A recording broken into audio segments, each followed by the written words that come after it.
we're going to do a new thing here, see if it works. Essentially, the topic of this Q&A is how do investors measure startups or something like that. And so what I did was I posted, I don't know if you saw, but I posted in the forum and asked for a bunch of questions. There are hundreds of them. And so I'm going to take the ones that were upvoted a lot and then go from there. So most of this is going to be me asking Anu questions since Anu has been an investor for a long time. That's not what she told me. She told me half of them. I will help answer questions too. But just to get started, so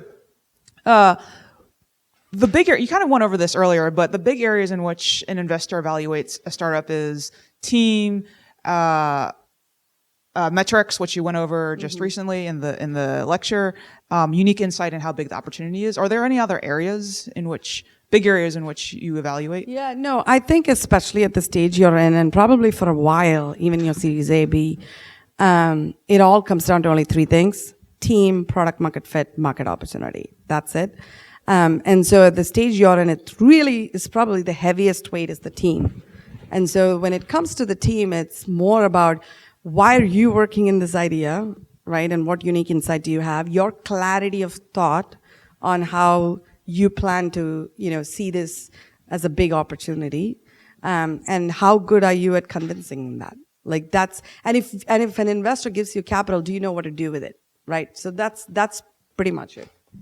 So in terms of team, what if I don't have experience in the thing that I'm building? Like, how are investors going to believe that I'm a legitimate person to work on this? Yeah, it actually does not matter, to be honest. I think pretty much if you're consumer, B2B, enterprise, it doesn't. Where probably industry or domain experience helps a little bit is really healthcare and bio. I think in fintech there is slight bias maybe.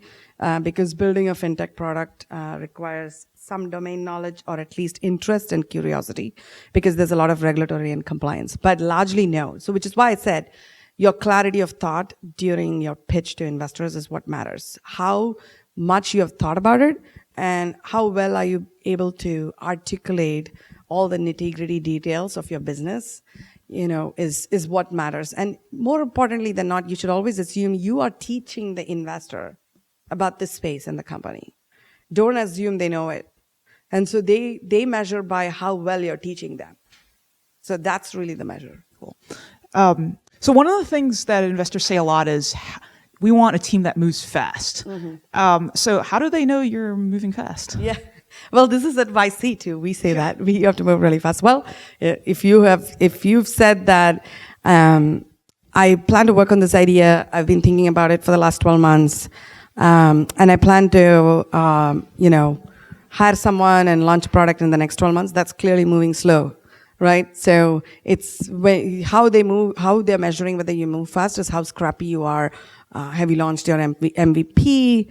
How many iterations are you doing? How are things moving in the pace? And at this point, it should move really fast on a week by week basis. Would you agree? Yes, if you're working on something people want, there's a lot of latent demand, and so you should be able to find users easily. In fact, if you don't know your first, I think we say this a lot, but if you don't know your first 10 users, 10 to 50 users, it's potentially there's no founder market fit there if you don't know where to even find them. And one of the things related to this, one of the things on the YC application, a lot of people apply more than once and get in, and one of the things we do look at is there's a questions like something along the lines of what progress have you made since the last application, and we read that actually. That's one of the first things I read is what are the learnings? Even if you don't have that many users yet, it's still what are the learnings you've made. Okay, local versus remote. Do you discount remote teams, or how do you evaluate local versus remote, if anything? Well, I think this really varies depending on who you ask. But I think one thing is clear, which is remote is increasingly taking off. And so it would be a remiss for anyone to say, oh, we only focus on local and no longer remote, right? I think tools like Slack, Zoom have really made it incredible for more remote teams to function. I mean, look at GitLab, one of YC's companies, completely remote. Zapier, another amazing company, completely remote. So we don't make any differences. But it really comes down to the investors' selection. I think even from an investor standpoint, there's no ding on whether it's remote or local. It's more where they're spending their time. But again, here I would emphasize, don't do things to satisfy investor. Build the company you want. If you build a great company with lots of users, from wherever the investors are, they'll come. All right. So this question is, I have heard constantly that investors are investing in team, not product, which we have said. How does a solo founder factor into this? Like, what is, like, the team is one person. So how do you evaluate that one person? More often than not, it's the CEO that's talking to the investor anyway. We don't recommend that all founders are attending all investor meetings because obviously it's a lot of time, that goes on doing investor meetings versus you have real work to do. So it really comes down to the CEO's clarity of thought, and how well they are able to impress upon investor. By the way, this is not just to impress investors. The reason why this clarity of thought, I keep bringing this up, if you don't have that, how are you going to hire your first 10 people? If you can't convince your first 10 people that you're building something big and they should join you in your mission, then it's really hard to convince investors, right? And that's why investors are looking for that storytelling ability. So solo founder doesn't matter. It's the CEO's job. The CEO really needs to be good at it, and they should learn, and they should learn to be good at it. Do you have any advice on how to know the clarity of thought, like the clarity of thought piece? Like, how are you doing well on that? Yeah. So this is probably a really high bar example, but I'll say that, which is the Brex founders, Enrique and Pedro. It was the second time they were building a company, so they knew that they needed to do this. I don't know if they did this in their first time, probably not. But when they were going through YC, they actually literally iterated from a VR startup idea to Brex, right, which is corporate credit cards. And they had built fintech in the past. But both of them knew the stakes were high, at least for them, because they were dropping out of Stanford. They literally came out of Brazil to attend Stanford. They were dropping out of the university. And so they both wanted to make sure that Brex had a big opportunity. And before hiring a single person, they wrote down very clearly what Brex could be with all the products that they could build in the roadmap. Tested it for it was not a huge survey, but they just wrote it down to really understand. Built a financial model. Enrique actually attended the accounting class in Stanford because he had no idea how to build it. And he built a whole model year by year, tested the assumptions of market demand and what penetration they would need to hit for it to be at least $1 billion company. And only after they both got comfortable that there is a path, and this is worth quitting Stanford for and putting our entire life probably for the next 10, 15 years on this, they hired the first employee. That is an amazing clarity of thought, right? I'm not saying everybody should be there, but you should at least do the first exercise. If you were to convince someone to join you, more often than not at this stage, whoever you want doesn't want to join you. So what is that compelling story? Cool. Next one's about international founders. So you've personally invested tons of money in international startups. How did those founders convince you to put that money into their company when you're not from there? Like Colombia, UK, all these other places. Yeah, and I think this is where I know I feel like I'm repeating myself, but it comes to those three things. And it also comes, I think the international ones we did were probably a little later stage too. So given we didn't have presence in the region and we didn't know what was really market demand, we waited for some more progress, right? So you see that in metrics, you see that in their thinking, you see that in a more fleshed out process. But even there, if it's hard to hire in San Francisco, think about how hard it is to hire there.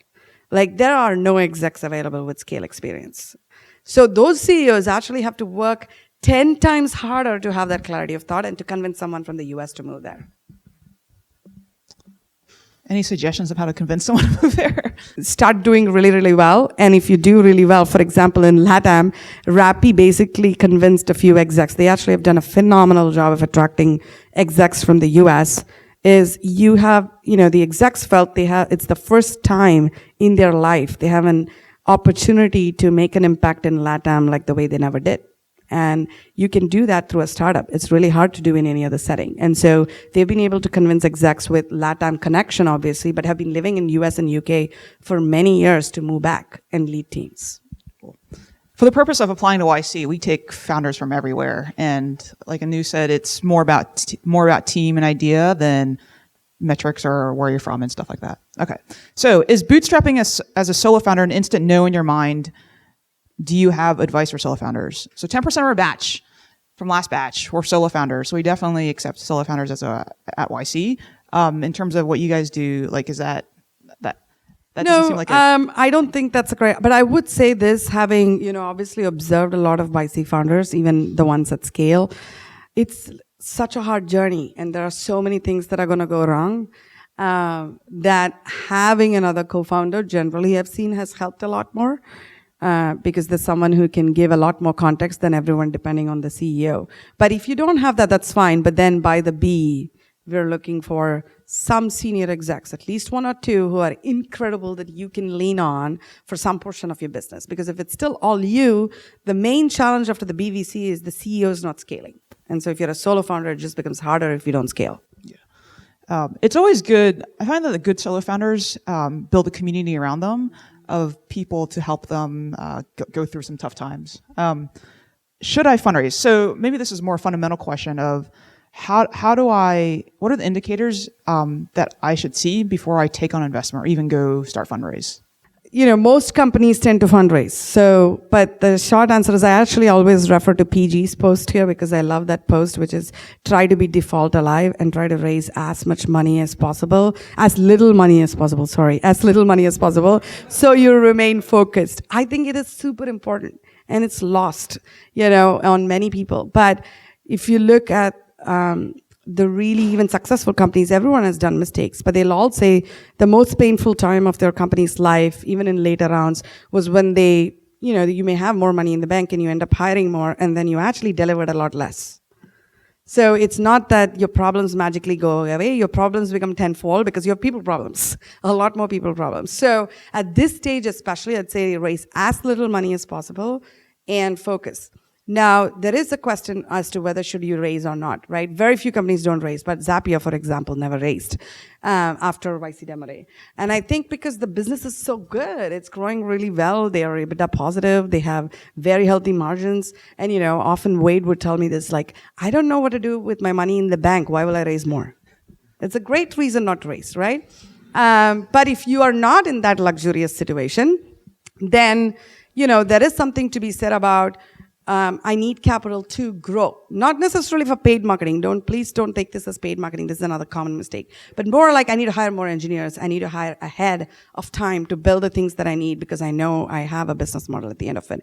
So therefore, the way to think of fundraisers, if you think you have a clear path to the next milestone and you may need maybe $200, $500 or $1 million, then just raise that minimum amount, but come up with that plan very clearly. What is the money you need to hit that next milestone, and just raise that money, because guess what? Your dilution matters. That is a perfect answer. Okay. Have a plan, basically. Okay. So the next set of questions, there are a lot of questions on basically how do I fundraise without users or revenue, which is like a thinly veiled way of saying how do I trick investors, I think, into funding me when I don't know if I'm building something I want. But I will ask these questions. Okay. How are pre-launch startups measured, specifically those that are low commission but require high user volume? Again, this comes down to the founder, but I honestly would say if you really think there is a big company to be built, like why haven't you launched and why haven't you shown some traction before you go raise? Because you can easily, especially today, you can raise a few $100,000 even from friends and family and launch a company. So you should do that. Don't go out pitching to investors on some grand idea that you don't have a plan. It is possible these days, but I don't recommend it. I think if you have founder credibility, which is you're a second-time founder or a third-time founder, it is easier to do those things without launching. But remember, if the less traction you have and the less data you show, the smaller your cap, the smaller your valuation, the larger your dilution. So make sure that you really know that you want to build a company that is worth it and you believe that. And so raise accordingly, because money will be there if you execute, right? And if you yourself see that you have enough user traction and there is something to be built. So I would say try to test it out. There are many ways to test it out these days in low cost effective ways. So do that first before you launch. What is the best way to show some traction when looking for investment without launching? So like email lists, all these users lists, wait lists, stuff like that. This is the YC advice we give in the batch, which is, if you don't have money in the bank, you haven't raised. Yeah. So if you have users on email lists, you don't have users. Yeah. All right. There are some, like, obviously we keep telling you guys users and revenue if that's your primary metric, revenue being like 99% of you should just use revenue. That way you get cash in the bank and that's your best type of investment. There are leading indicators to getting to revenue, but at the end of the day, it's like, that's really the only way. All right. How do investors view non-binding indications of interest / support in evaluating traction of the B2B company? So I'm guessing like non-binding LOIs or letters of support for grant applications and stuff like that. Do those even matter? Not much. If you have traction and you have certain LOIs pending, then fine. Then they would call those LOIs and ask what's the probability of converting. But at the stage you're in, if you go in saying I have 2 LOIs, it doesn't mean much. Yeah. And then how does an investor judge a heavy MVP that is someone with basically a long sales cycle? So a health IT company, it takes 4 to 6 months. Like maybe you need to raise money before you get your first contract. How do you show progress? Yeah, this is very true for even enterprise infrastructure, which is why I made the point that you may have only 1 or 2 customers at the end of 24 months. That's okay. Most of these companies try to do pilots. So I usually tell, start with a pilot because the company is also probably hesitant to sign a, $500K, $1 million contract with a startup. So start with like a 4-week, 6-week pilot, show progress through that. Investors like to see that. They'll talk to that 1 or 2 customers. So if you are in the business of selling large contracts like greater than 500K ACV, you can plan to have only like 2 to 3 customers in the first 12 to 24 months because a lot of your time is going to go into making sure that it's really successful with that 1 or 2 customers. So it's not necessarily customer growth. It's more that one customer and how you're facing with them. All right. So the last set of questions is on interacting with investors. All right. So how do you avoid investors when they say it's too early for us? What is the best way to handle this? How do you avoid getting responses like that?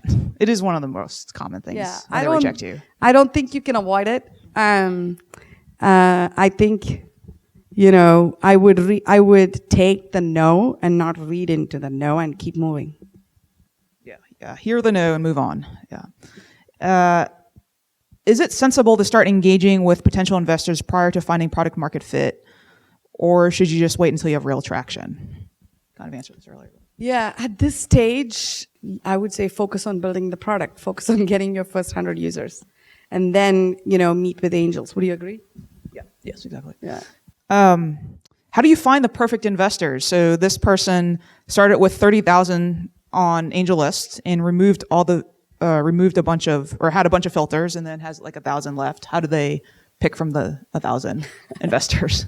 I wish we had a answer for that.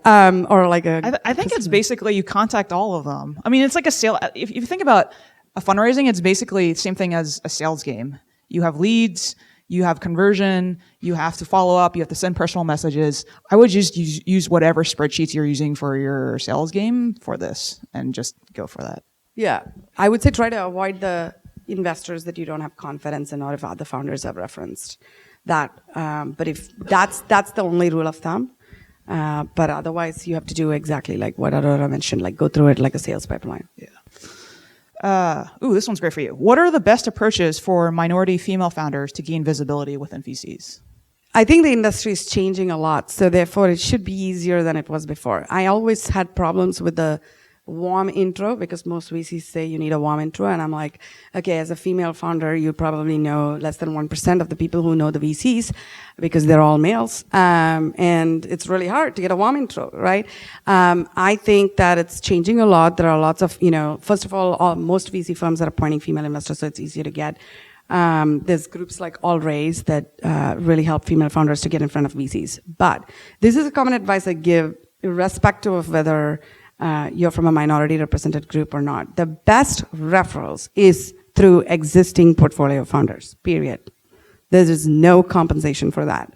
So if you can find an existing portfolio founder of that firm and he or she is, knows you quite well and is willing to refer you, that's the best referral. In fact, investors often actively ask their portfolio company founders, who should I meet with? And that's like one of their primary channels. Okay, 2 more questions. Just one more question.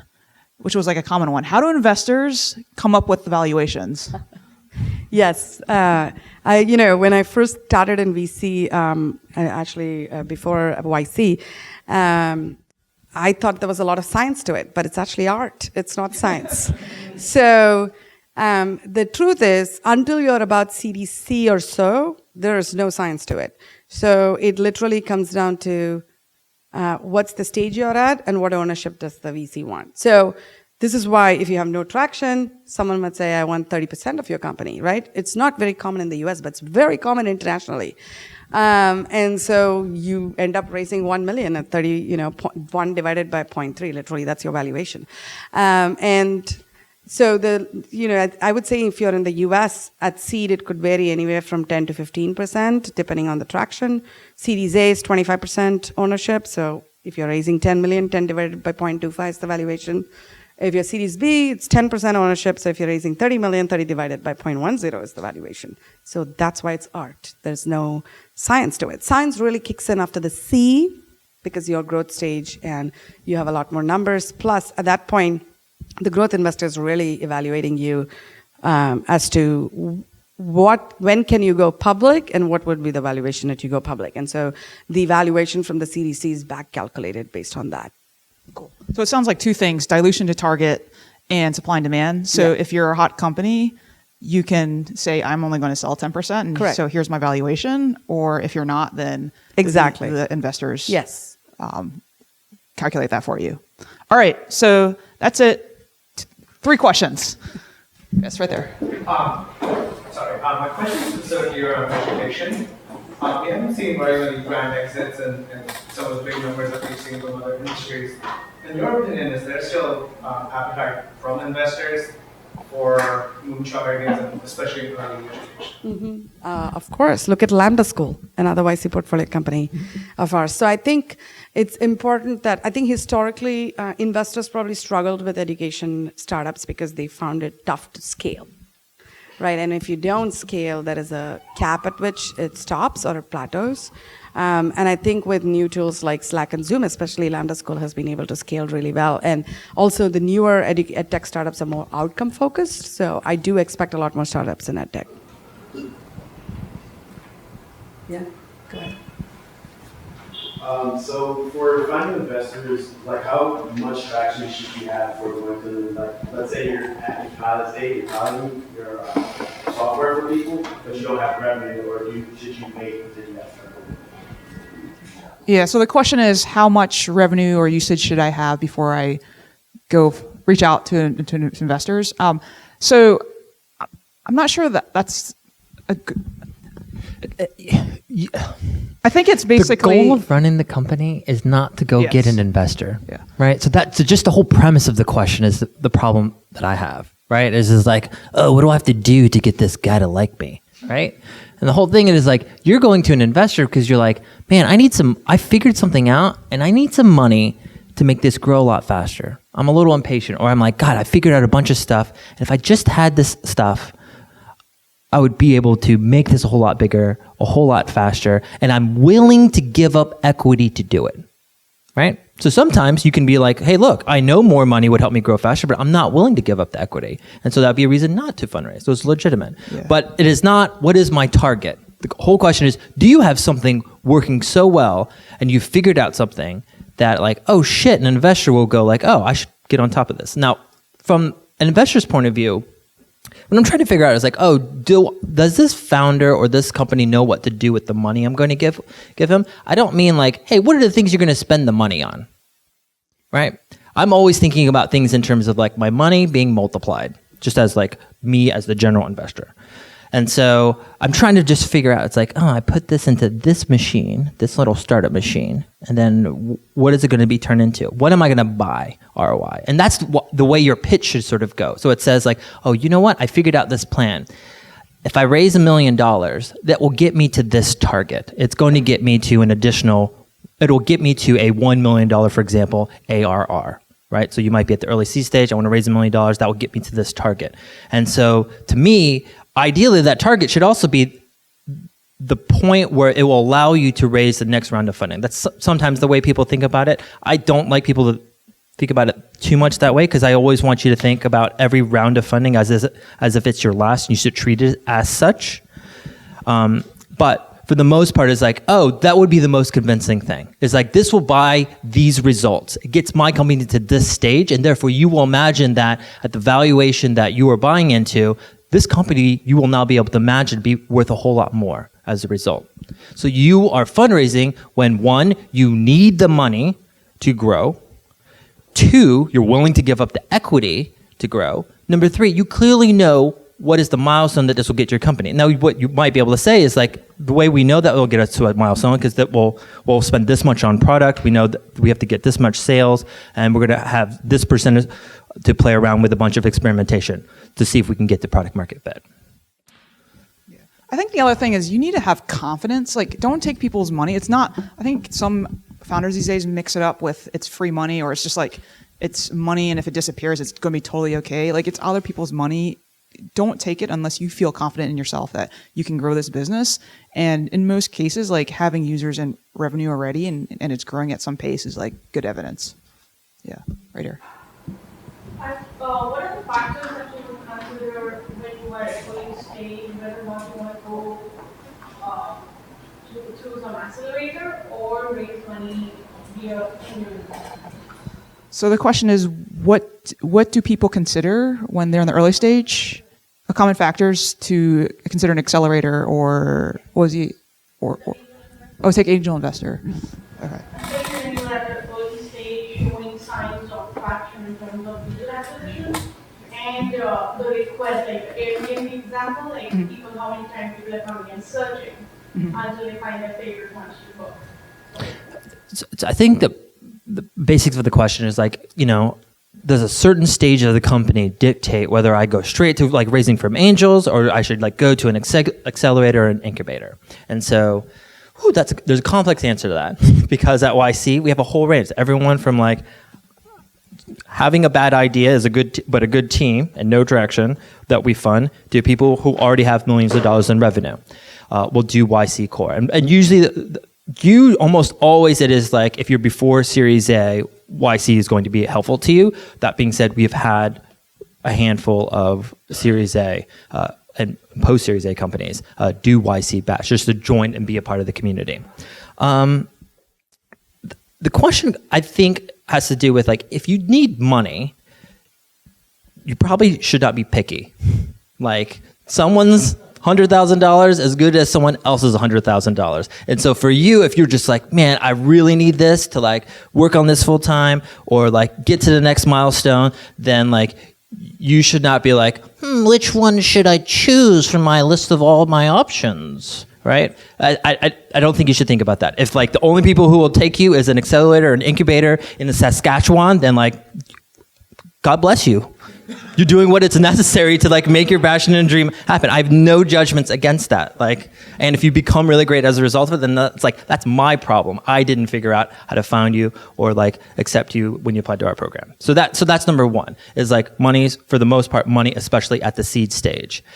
Second, choosing which one will be good for you is up to you. And so like, I can't speak for any other program. So I have no idea how, some other programs sort of compares. But a lot of people do incubators just because for us, they're like, oh my God, I have a company. The reason why people like to do YC is like, I have a company that I like, if I join that community, I could really sell into, or I could take advantage of that sort of network. That would be really wonderful. That's number one. Number two is just like, man, I want to raise a ton of money, and you might want to pick YC to do that because we have this demo day that works really, really incredibly.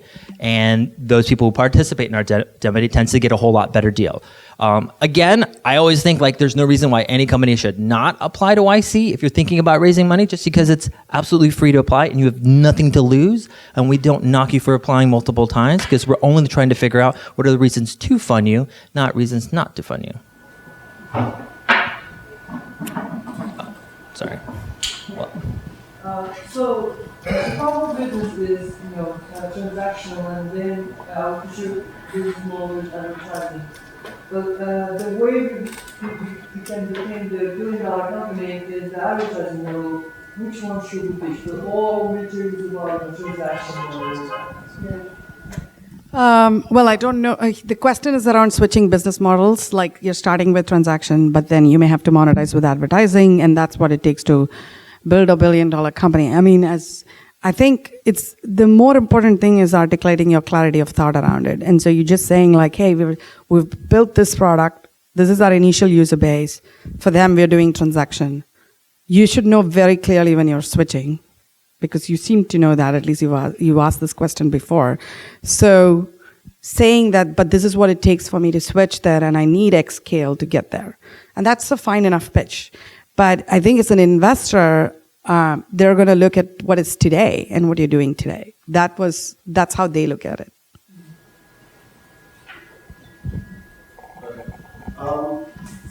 Still in line with funding. So let's say a startup has a prototype, which people use, some people actually pay to use the prototype, right? And now you only need about maybe $78,000 to build the first MVP and stuff. Do you feel that you should get a seed and give away 10%, or should you have to wait for that exact amount you need to build the MVP and go from there? Okay. So I think the question is, I've got some pre-sales, or I've sold some stuff. I need an extra X $1,000 to get to my next stage of growth. Should I give up some percentage of my company to do that? So this should I wait the 10%, which is the seed, or should I just wait the exact amount and wait for that to achieve that amount? Well, kind of like what Anu said, I would have a plan. So I need to raise X amount of dollars, and I can get to this next milestone and just raise that. Maybe you have a little bit of a buffer, like a 1 or 2 month buffer for the burn that you're going to experience. But other than that, like don't raise a ton more than you otherwise don't need, because you will be diluted. And dilution in the early rounds it's going to be struggle bus. Too much dilution in the early rounds will make it a struggle bus to raise down the road. So basically, you're saying that you can basically instead of giving out 10%, you can give out 5%. It's supply and demand, right? Like that's if you go to investors, you can ask for 5%, but this is, you just got to, it's a negotiation, right? That's not I'm definitely going to do this. It's whether they'll take it or not. I think this might be in the case of like it's seed, right? Like it's like $20,000-$30,000 is what you need to get it finished. Okay, so for that small amount, I actually would advise you to try to get more sales. Can I get more customers who actually say like, I want this enough that I'm willing to pay for it to have it sort of built? So that's usually the advice I'd have. It seems to me for that little money, I've seen companies like max out credit cards, try to do a small business loan, et cetera. It doesn't seem to me for building the MVP that you need to give up significant equity if it's that small amount. That would be my personal recommendation to you. Like as an investor, like of course I'd be like, if I think what you're doing is promising, I will give you money for equity. But again, on your end, if there's any way that you can get to launch without, that puts you in the most favorable position when you negotiate later on.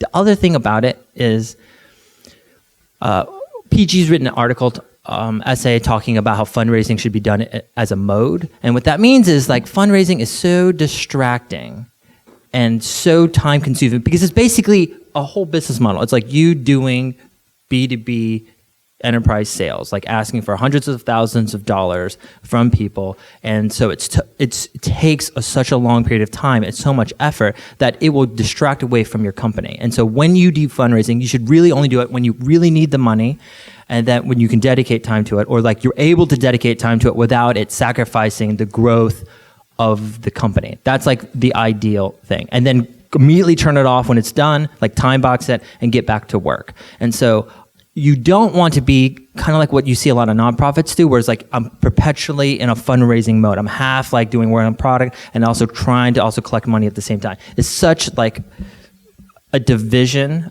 and multitasking that is so like not favorable to your company. And so I prefer not to be like, oh, I do a little bit piecemeal here, and then a piecemeal here, and a little piecemeal here. Number one, especially if you're doing on a pre-money safe, you will not be able to track your dilution very well unless you're like being diligent about it. It's a little bit easier if you're using our default post-money safe. But like, again, it's not an ideal for your productivity and like growth for your company to like dip into fundraising just when you need it. All right, last question. Yes.